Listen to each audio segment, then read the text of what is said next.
On July 17, 2026, the global box office registers a seismic shock. Universal Pictures releases Christopher Nolan's The Odyssey.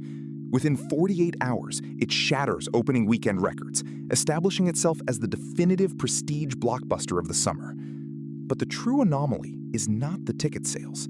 It is what viewers are actually paying to see. In an era where summer blockbusters are manufactured inside climate-controlled soundstages in Atlanta and London, entirely reliant on green screens and post-production rendering, The Odyssey is a physical impossibility. It is made of real timber, forged steel, localized labor, and genuine ocean horizons. The visual spectacle dominating multiplexes is not the product of a software pipeline. It is the result of a massive, hidden physical economy. To build this film, Universal Pictures had to resurrect a dormant industrial supply chain across Morocco, Greece, Italy, and Iceland. They did not just hire a director, they capitalized a temporary sovereign state. The modern studio system is designed for cost control, union constraints, and risk mitigation. Upfront capital expenditure is terrifying to a modern executive.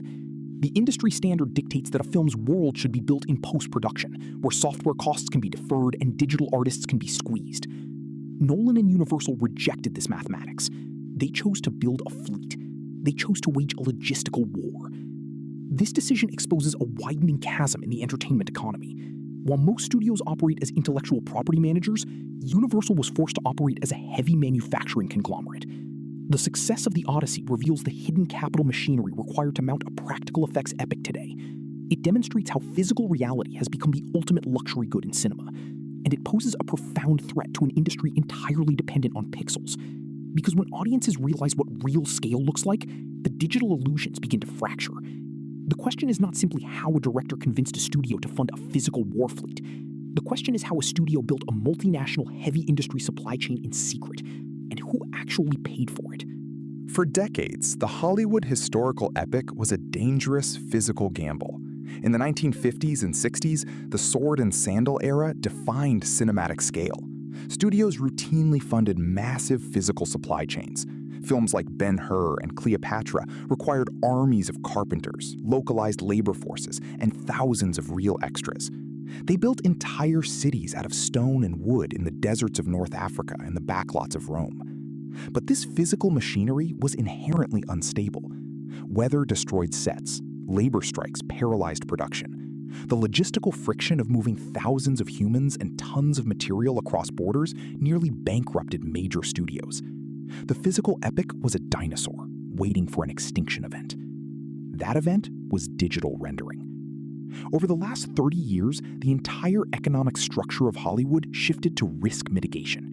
Studios discovered that a green screen cannot strike, and a digital extra does not require catering or cross-border visa approvals. The financial model inverted.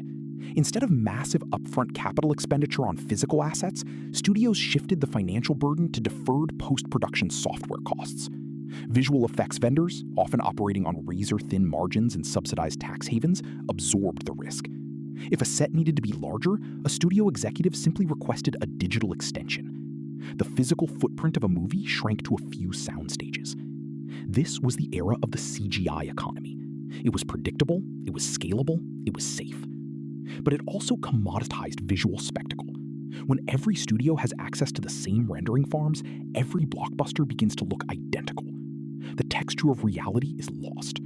Viewers process the artificiality, even if they cannot articulate it. The physical economy of filmmaking was dismantled, its supply chain severed, its specialized labor force retired or repurposed. To shoot a practical effects epic in the modern era requires more than just money. It requires rebuilding an infrastructure that has not existed for half a century. It requires negotiating complex cross-border labor contracts for thousands of practical extras. It requires navigating modern environmental regulations, maritime laws, and international shipping bottlenecks. The institutional incentives of Hollywood are aligned entirely against this kind of physical production. Every financial metric, every risk assessment algorithm screams that building real ships and physical sets is a catastrophic error. Yet, the demand for authenticity remained a latent force in the market.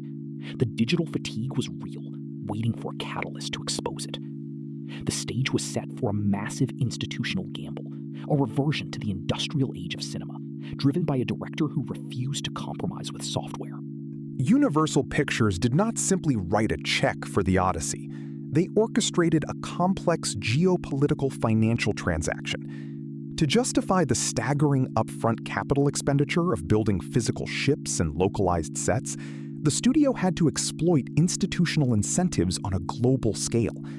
This is the hidden architecture of modern physical production: sovereign tax rebates. Countries are no longer just shooting locations. They are active investors in the physical economy of a film. Morocco, Greece, Italy, and Iceland entered a bidding war to host the production. They understood that a practical effects epic functions as a temporary micro-economy. It injects millions of dollars directly into local logistics, hospitality, and construction sectors. Greece offered unprecedented access to its coastal waters and heavy subsidies for the construction of the ancient fleet, utilizing dormant shipyards. Morocco provided vast tracts of desert and military logistical support for the encampment of thousands of extras. Iceland offered its volcanic landscapes as the shores of the Mediterranean underworld, backed by aggressive tax rebates designed to lure physical production away from digital stages. Universal leveraged these competing sovereign interests to offset the massive capital allocation required for physical assets. The studio built a financial mosaic, stringing together tax credits, local government grants, and infrastructure subsidies. This was not a standard production budget. It was a multinational trade agreement. The director, Christopher Nolan, functioned less as a traditional filmmaker and more as a supreme commander of a corporate military operation. His insistence on in-camera reality forced Universal to hire maritime engineers, supply chain logisticians, and international labor lawyers. The contracts required to employ 3,000 extras in a remote Moroccan desert involved complex negotiations with local unions, transportation syndicates, and government ministries. Every physical object on screen represented a legally binding agreement and a calculated logistical victory. The studio was betting that the tactile reality of physical sets would translate into a premium theatrical experience, one that could not be replicated by streaming platforms or rival studios locked in the CGI pipeline. They were investing in the friction of reality. The institutional incentives at play were a delicate balancing act. Universal needed the sovereign rebates to survive the upfront costs, while the host nations needed the economic stimulus and global marketing.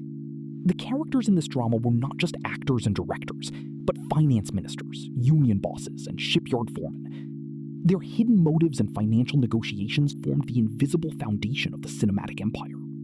Building the ancient Mediterranean required an industrial mobilization not seen in cinema for 60 years. The execution of the Odyssey was a daily logistical war against physical reality. In the shipyards of Greece, Universal did not build props. They built a functioning, seaworthy fleet of triremes. This required sourcing hundreds of tons of specialized timber, navigating international shipping bottlenecks, and employing generations of maritime craftsmen who had never worked on a film set. The capital expenditure was front-loaded and absolute. Unlike a digital asset, which can be deleted or altered with a keystroke, a 60-foot wooden warship is a permanent liability. It requires maintenance, security, and constant logistical management.